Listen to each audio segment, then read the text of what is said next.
Olá pessoal, tudo bem? Vamos continuar nosso estudo sobre hábitos atômicos, esse livro fantástico, genial. Espero que você já esteja entendendo alguma coisa.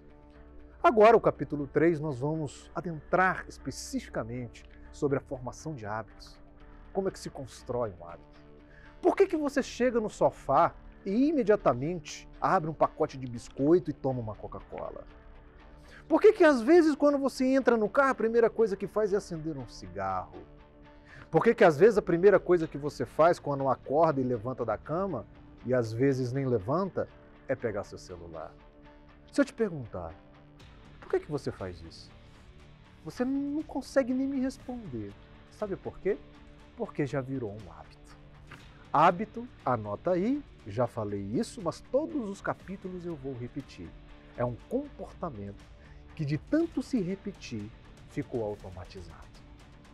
Ele saiu do nível da consciência e já foi para um nível mais inconsciente, que você não sabe nem as razões pelas quais você repete esse comportamento. Isso é um hábito. Este capítulo ele começa descrevendo um estudo muito bacana, de 1898. Isso, não errei a data não.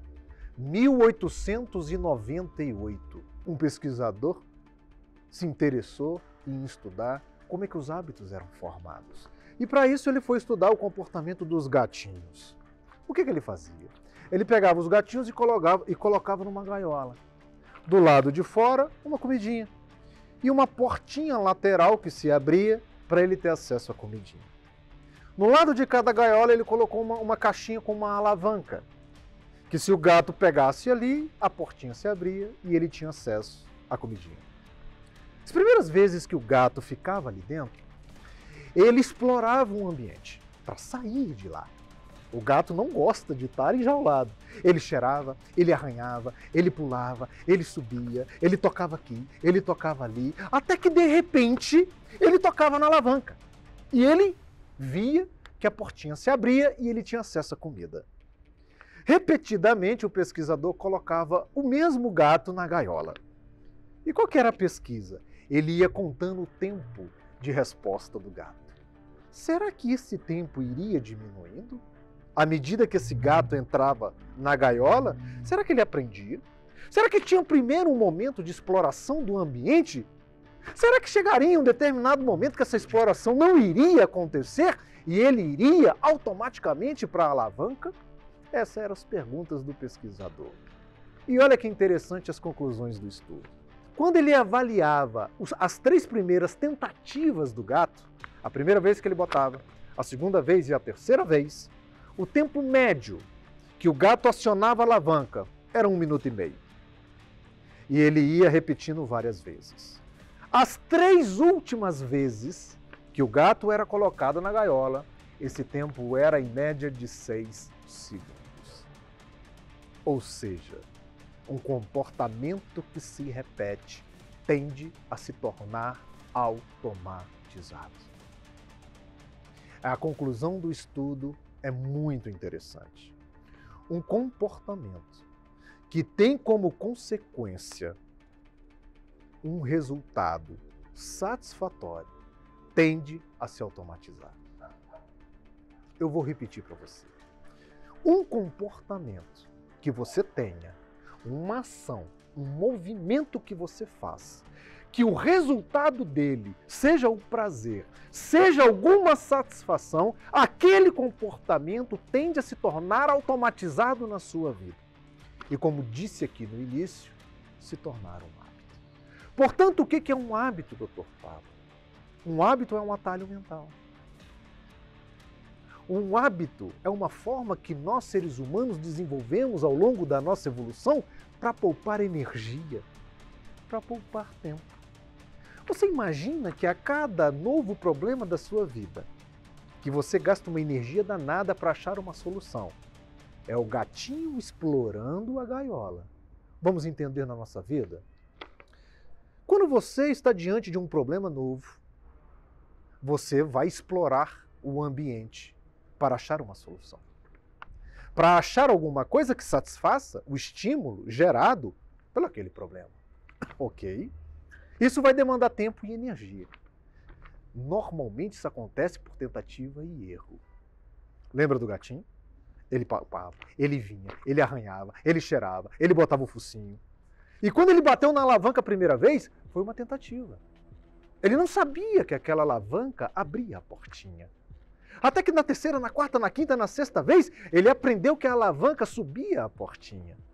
Então, por tentativa e erro, ele foi achando a melhor solução para o seu problema. E uma vez em que você acha este caminho, ele se automatiza e vira um hábito. E aí você não precisa gastar um horror de minutos, de horas, nem de dias. Portanto, o hábito é uma coisa extremamente evolutiva, que poupa energia e tempo.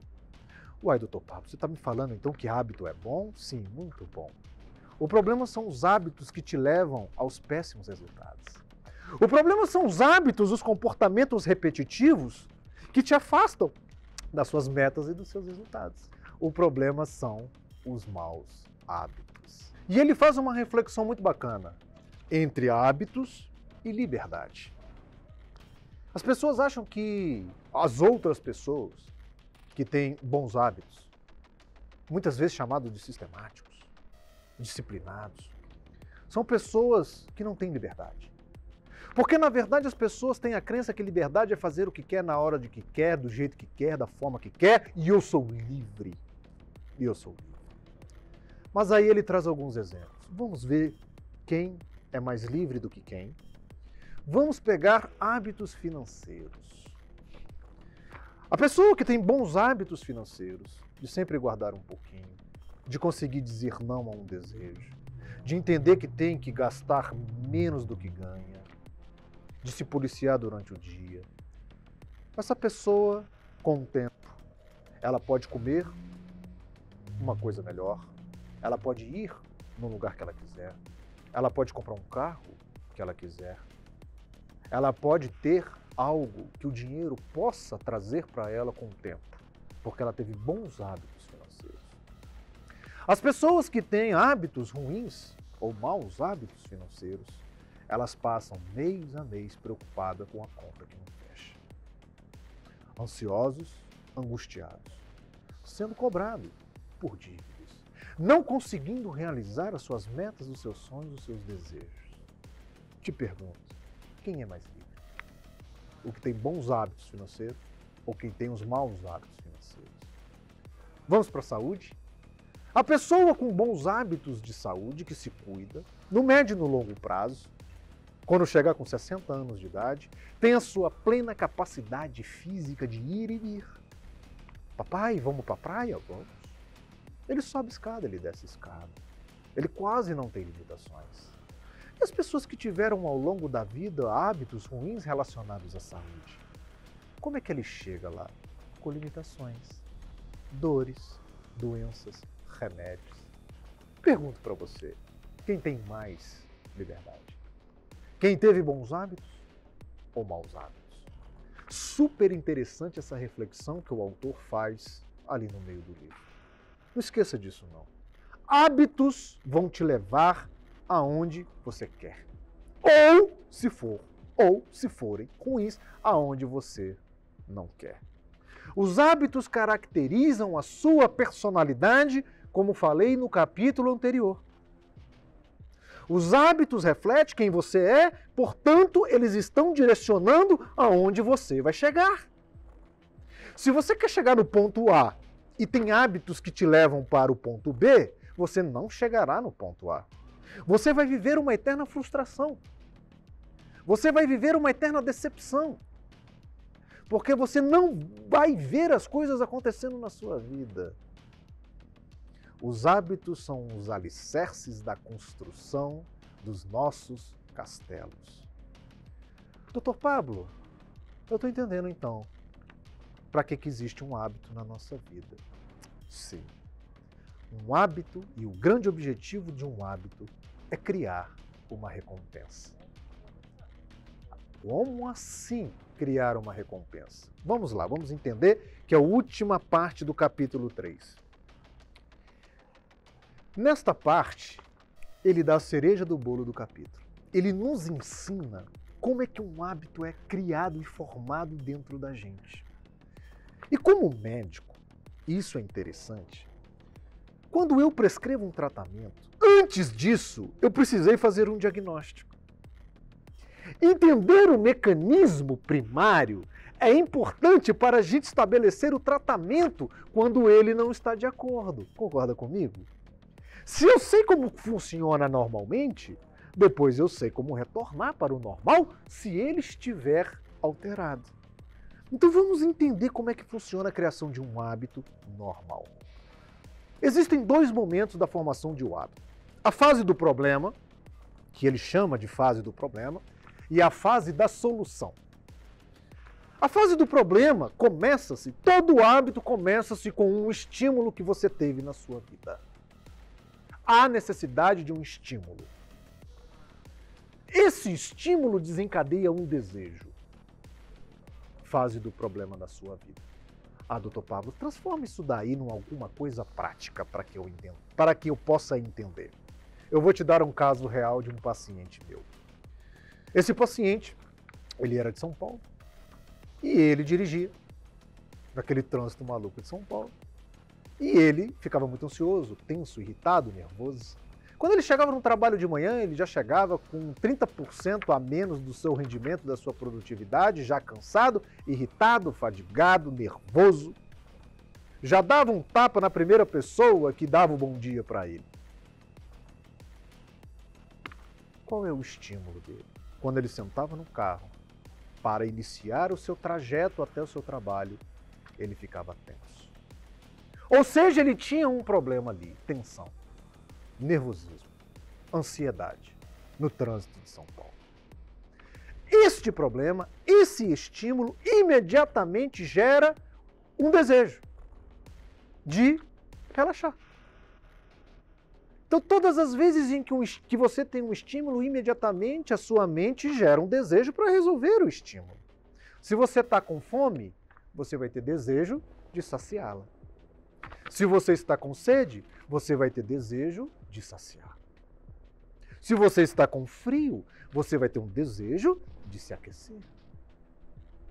Então, todo estímulo imediatamente gera um desejo. Esse cidadão tinha o desejo de relaxar dirigindo. Esta é a fase do problema. Vamos para a fase da solução do estímulo e do desejo. No primeiro momento, então, você tem uma resposta. Para realizar o desejo, para resolver o estímulo. A resposta é o movimento, é a ação.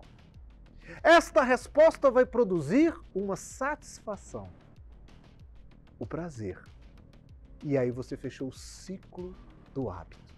Um estímulo, um desejo, uma resposta e a satisfação. Vamos continuar entendendo o caso do meu paciente de São Paulo. Esse paciente, de vez em quando, falava para mim que costumava fumar um cigarrinho com os amigos quando bebia um uísque, um charuto, alguma coisa assim. Mas eu perguntei para ele, você é fumante? Ele, não, de forma alguma, doutor. Eu fumo de vez em quando, eu gosto daquele cigarrinho de palha. Eu sou mineiro, aprendi a fumar aquilo. Então eu fumava isso de vez em quando. E um dia, doutor, eu esqueci uma bituca daquela no console do meu carro. E dirigindo, eu olhei aquela bituca, eu falei, cara, eu vou acender isso aqui. E ele acendeu. E não é que ele relaxou? Vamos lá? Estímulo, tensão, dirigindo no trânsito de São Paulo. Desejo, relaxar. Resposta, fumei. Satisfação, relaxei. Está aqui formado o hábito. Quando ele voltou naquele dia do trabalho para casa, ele buscou a bituca do cigarro. Ele não achou, porque ele tinha fumado na ida. Quando ele chega em casa tenso e nervoso, ele falou assim, caramba, que saco. No outro dia, quando ele voltou para o trabalho, sem o cigarro, ele chegou tenso e nervoso no trabalho. Na volta do segundo dia, ele falou assim, eu vou passar na padaria e vou comprar um macinho. E ele volta fumando, chega em casa relaxado. No outro dia, ele vai fumando e volta fumando. Comportamentos repetidos tendem a se tornar automatizados. Todo hábito, ele nasce na medida da satisfação de alguma coisa. Isso se desenvolveu de tamanha forma que o simples fato dele sentar no banco do carro, ele acendia o cigarro. Já não era mais para ir e voltar do trabalho. Às vezes ele ia num lugar que não tinha nada a ver com o trânsito. E quando ele se via, ele estava fumando.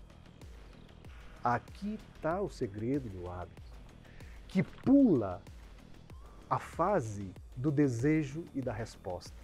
Ele vai do estímulo para a satisfação. Está criado um hábito. Daqui a 5 anos, se eu perguntasse para ele por que você fuma ao dirigir, ele esqueceu o porquê. Porque é o gatilho que as pessoas falam. Sentar no carro é fumar. Ele esqueceu o ciclo da formação disso. Quer um outro exemplo para a gente terminar o capítulo e você entender? As pessoas chegam tensas e nervosas em casa, cansadas de um dia de trabalho. Estímulo, tensão, nervosismo, irritabilidade ao chegar em casa. Desejo, relaxar, descansar, esvaziar a cabeça. E um dia o que ela faz? Ela senta no sofá para assistir televisão, a esposa, o esposo, o filho, está ali com um biscoito, e ele começa a comer aquele biscoito. Vê uma Coca-Cola, começa a tomar Coca-Cola. E não é que ele relaxa? Aprendeu. Todos os dias, ele começa a chegar em casa, a sentar no sofá, a comer um biscoito e a tomar uma Coca-Cola. Vai chegar um dia que o simples fato de entrar em casa significa sentar no sofá, comer um biscoito e tomar Coca-Cola. Com 1 a 2 anos, ele está pesando 15 quilos a mais. Isso é a formação de um hábito. Você tem um estímulo, você tem um desejo, você desenvolve uma resposta a isso em busca de uma satisfação. Bons hábitos são formados assim, maus também. E ele fala dos 4 passos para a formação dos bons hábitos. Neste final de capítulo, ele apenas resume. No próximo nós vamos falar da primeira lei da formação de bons hábitos. 4 leis para formar bons hábitos na sua vida. Primeiro, torne-o claro. Nós vamos entender isso nos capítulos seguintes. Segundo, torne-o atraente. Terceiro, torne-o fácil. E quarto, torne-o satisfatório. Deixa eu te falar uma coisa. Se você quer um bom hábito na sua vida, ele vai ter que ser satisfatório. Você vai ter que ter prazer nele. De alguma forma ou de outra, você vai ter que ter prazer nele. Se você quer um hábito que o final dele é uma punição a você, você vai conseguir fazer isso 2 dias, 3 dias. Se no final de um hábito que você queira desenvolver, você não tem prazer, você tem dor, esqueça. E o livro é interessante que lá no final, quando ele fala da 4ª lei para criar bons hábitos, ele dá dicas para que eu torne satisfatório o que eu quiser.